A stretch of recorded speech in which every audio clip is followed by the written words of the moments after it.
as how you can improv off the core, off the top. This is by planning bullets, meaning when you're prepping, think about how your world works. When you understand how your world works and who's interested in what and why they would be motivated by certain things, it's easier to come up with those ideas. And you can practice this.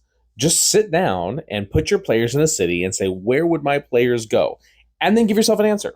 Well, this guy's definitely going to the market. So, what does the market look like? Well, it looks like, well, this city, let's give it some thought. In this city, there's a larger market area where all the merchants actually come together. So there's stalls, there's some permanent booths, you've got some tents in the mid market. The higher end stuff is actually a couple of rows off the main market. It's still there, but it's hidden, and there's guards at either side. So that area is well protected because it's higher end, a higher quality goods. But the people that are in there look like they should be in there. If you walk in there and you're not dressed a certain way, the guards are definitely going to take notice of you. And so that's how the market's broken down.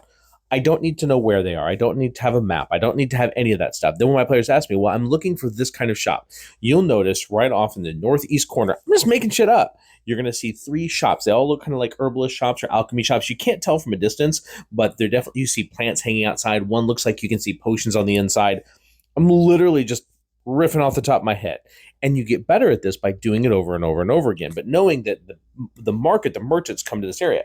Now, why is this area? Well, this is an adventuring hub. So adventurers come here to shop for the goods for the next adventure. So merchants will come here to sell to adventurers because that's who has the gold. It only takes a couple of sales throughout the week to actually be able to set yourself up to live for a month or so. If adventuring is good and there's lots of adventures coming through, then the wares and goods get sold often, and it really gives and can set you up. So this is where the merchants are. So these aren't peasants; these are people that have working for them, that are basically the people that are making money. So there's wealth to be seen here. So now let's talk about the Thieves Guild that likes to prey on this area because adventurers do come through.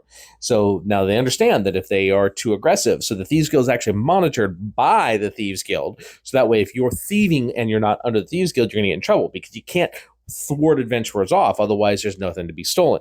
And I didn't know any of this before I'm making up, but by doing this over and over and over again, and writing these things down, you can start to improv these things. Just take notes as you're doing it. I can't tell you how many times I've done something like this, and then my players 3 sessions later, well, I thought there was the Thieves Guild here. Maybe. So, food for thought. Enjoy.